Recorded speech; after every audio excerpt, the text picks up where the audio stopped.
Well, thousands of people across Louisiana are recovering tonight from the effects of post-tropical storm Arthur. Many of you stayed with us through the last night through multiple tornado warnings and flood advisories. And this morning, these were the images of the destructive winds and flooding those storms left behind from St. Tammany to Avondale to Lakeview to New Orleans to Picayune and beyond. Thank you for joining us, everyone. I'm Sharice Gibson. Governor Jeff Landry has declared a state of emergency tonight in the wake of the extensive damage. The state of emergency is for the parishes of Avoyelles, Lafourche, Pointe-Coupee, St. Landry, St. Tammany, and Terrebonne. So this will allow those parishes to get the state resources they need to rebuild. And we're bringing you team coverage tonight. Kyra Nevos and Anna McCall. They are in St. Tammany Parish in Hancock County monitoring high river levels. And Walker Lawson is in Houma checking out tornado damage there. But first, we go to Chief Meteorologist Chris Franklin. Chris, is the stormy weather finally behind us? Yes, it is. Thankfully, the storms are done. May see some scattered showers the next couple of days, but more typical of summer. Now, as we had started the morning, early morning, we began with a number of tornado warnings, and not all of them verified, and the Weather Service is still going to be surveying, but they have surveyed at least confirmed 3, or of their surveys, they've confirmed at least 3. One in Houma. Usually we have a little bit more detail. These are the preliminary reports coming in from the Weather Service. We'll get more complete information, maybe somewhat tomorrow, and then heading into next week. Now, the one in Houma, an EF1 with 95-mile-per-hour winds, and was on the ground for about a half a mile. In Avondale, this is one that was an EF1 with 90-mile-an-hour winds. The path was about 4/10 of a mile. This was north of Highway 9. This is where Sharice was earlier, with a single wide being thrown into another home. There were other reported damage, reports of damage to homes and trees around that, as well as a very long track tornado. This one touched down on the East Bank right near Southport and made its way to the LSUNO campus. Another EF1 with a path length of 7.26 miles. Thankfully, most of the damage that this did was fairly minor to tree and some minor building damage. We also had some very heavy rains. We'll look at some of the rainfall totals, as well as how that could lead to possibly some more flooding in the coming days. Chris, thanks so much. So our biggest concern tonight, still those river levels. We are kicking off our team coverage tonight with Kyra Nevos in Folsom. Now, Kai, officials in Folsom say in Chafuncta River, it'll crest in less than a day, right? Sharice, exactly. That has now changed to around 1 p.m. tomorrow, which is some improvement, because at first they were predicting that to be around midnight to 1 a.m. And a big thing that they were concerned about is the darkness of being able to actually see where those water levels stand. As you can see behind me, it's already pretty tricky to tell. We're right here on I-40 at the Tangipahoa and St. Tammany Parish line. Now, although those conditions are improving according to first responders, they say that those who live in these flood-prone areas, they still want them to be very vigilant and to not let their guards down right now at this time. Now, earlier today, emergency officials were preparing for a possible major flood event as a runoff from the heavy rainfall moved down the river. By late afternoon, the National Weather Service updated its forecast, lowering the expected crest to 18 feet and downgrading the threat from from severe to moderate flooding. Now, still, the Folsom Fire Department says residents should continue monitoring conditions, move valuables to higher ground, and be ready to evacuate if water begins to approach their homes. For some residents, this has become an eye-opener for the need for better drainage. Today's concern is going to be the rain that we had, plus everything north of us coming down. St. Tammany Parish is on a gravity-fed system, so it's not like Orleans Parish or Jefferson Parish where they have pumps. The water's got to go down to the lake. I think it'd be great if we get better drainage systems, because where's the water going to go? Why is it rising? Why is it all rising at the same time? So if we had better drainage, maybe it wouldn't rise. So yeah, so Sharice, just kind of break down with that more is what we're told from fire officials, that pretty much the river, that water just starts to move south, and as it moves south, that's when the water begins to recede. Now, fire officials say that if you are in need to evacuate, please call them. And yesterday he said they already had evacuated about 5 homes, so give them a call if you need to evacuate. Reporting live from Folsom, I'm Kyra Nevos, WWL Louisiana. All right, Kai, thank you so much for that update. And we want to turn our attention now over to Mississippi. That is where residents near the East Houma Creek are allowed to return home tonight. They are allowed to return home tonight. So Mississippi officials confirmed a crew member in Franklin County was killed while helping with cleanup operations. Multiple roads remain closed across several counties. That includes Hancock, and that is where we find Sananda McCall joining us now live. Sananda, we just got an update from the County Emergency Management less than 30 minutes ago. What do we know so far?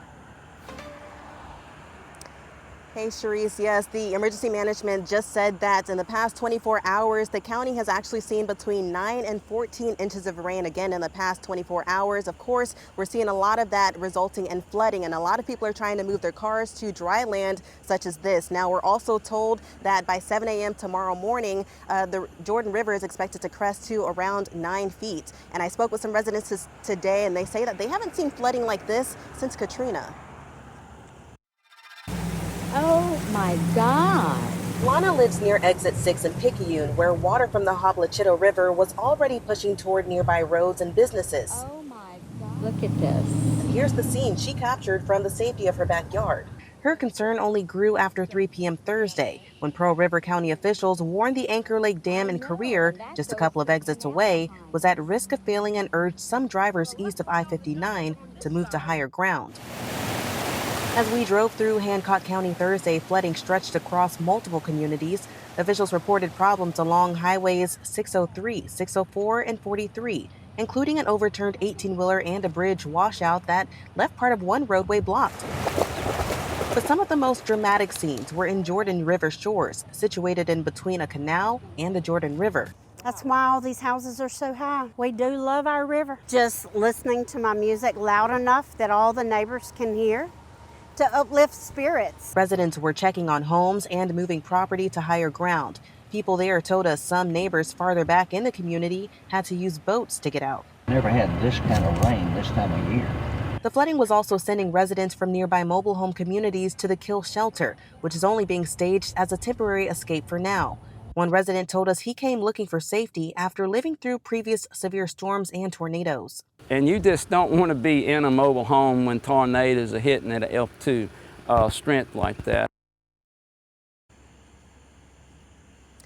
And I did go ahead and check to see if there were any power outages at this time. Mississippi Power is tracking 6,000 customers, a little more than that, and they have not reported any outages as of this time. Now, if you are trying to escape the floodwaters, with the river going to crest in the morning, you do have that option to go visit the Kill Shelter. It's not to stay, it's really to just sit out some of this floodwater and these weather conditions. Live from the Kill, Sananda McCall, WWL Louisiana. All right, Sananda, thank you so much for that update. Certainly something to keep an eye on. And we mentioned earlier that there were 3 confirmed tornadoes in southeast Louisiana. One of them tore through Terrebonne Parish. Walker Lawson joining us now live from Houma. That is where many people are in for a long recovery. Walker.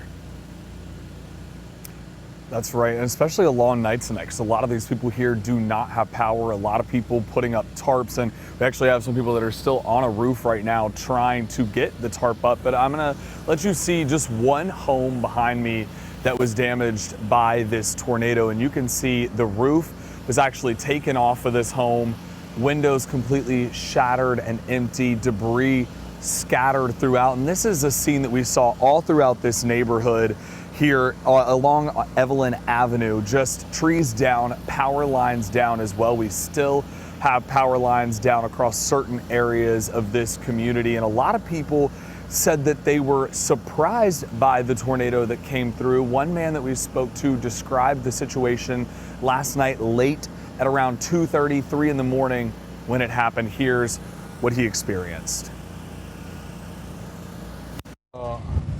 Around 2 o'clock in the morning, we kept getting a couple warnings on our phone, and then nothing would happen, so we'd go back to bed. But the last warning we got was one in our area, a tornado in the area. So I went to the front door, and I tried to open it, and finally opened it, and I seen one of them big green garbage cans just flying across the road right here. And then I couldn't hardly close my door back, so I hollered at my wife and to go in the hall. As soon as we got to the hall, we heard the big crash from that big tree hitting our house. This is obviously a hard recovery and cleanup for people that live on the street. We actually went into one home and spoke with one resident who decided to not show his face, and he showed us where his entire family hunkered down in the hallway. All of the roofs were ripped off on all of the rooms, so the two bedrooms that they had, the roof was completely gone, as well as the bathroom. It was mind-boggling video and image to see, especially to walk in there and experience it. Now, a lot of these people that we spoke to today said that if it wasn't for the alerts that went off, they are not sure that they would have woken up. So they are super grateful, and again, asking everyone to just always listen out for those warnings if anything like this happens again. Reporting here in Houma, I'm Walker Lawson, WWL Louisiana. All right, Walker, thank you so much. Those alerts are certainly vital for a lot of people. A tornado was also confirmed in Jefferson Parish today, caused some significant damage in Avondale. The sheer force of the winds was strong enough to lift a trailer off its bricks and send it barreling into another trailer. Gilbert Simmons was inside the trailer when it happened and had to be taken to the hospital, but he is doing okay, and he spoke to us about the moment it happened. I seen the power lines went sparkling, the transformers. The lights came back on, then they went out again. Then I heard whoo, and then I was all over the place inside the trailer. Was the trailer rolling? Is that what was happening? I don't know if it was on the. I doubt if it was on the ground. It was rolling in the air, I believe. It was lifted up and thrown over. Well, this is how the other trailer looked after the first one crashed into it. A woman in the second trailer was injured when her legs were pinned by the wreckage. Her family says she'll be okay, but thanks in part to Gilbert, who immediately came to her aid. I thought her leg was broke. Okay. So we took her because it was hooked up under the sofa, but he actually got her, came in here and helped her before I could come from right back there. And crews and volunteers spent the day helping residents clean up, and United Way says the needs vary from household to household, which is why it's providing direct cash assistance to help people purchase essentials as they begin the recovery process. Michelle Clark-Payne with the United Way told me more about the effort to get help to those hit hardest. I noticed that you were going up and down the streets talking with some of the residents. I don't know, how does this work for post-disaster in order to get people the assistance that they need? Well, we know that people need a lot in this time, right? And really everybody needs something different to make them whole at this point. So what we do at United Way is we're collecting funds right now. So any funds that people give to us, we put right back into the hands of the community. So we're out here within 24 hours. We've been giving out gift cards to those that were really impacted. And so that they can really make the choice of, do they need to fill that fridge with food? Do they need to go buy that, the boards that we see behind us to cover those windows, and really give them the option of, here's some cash. We know it's not going to be everything that they need, but what do they need right now to hopefully help them out? Yeah, I know that some people have more of a longer recovery than others. Obviously, there was one trailer here that was destroyed, going into another trailer, and significant damage at another one.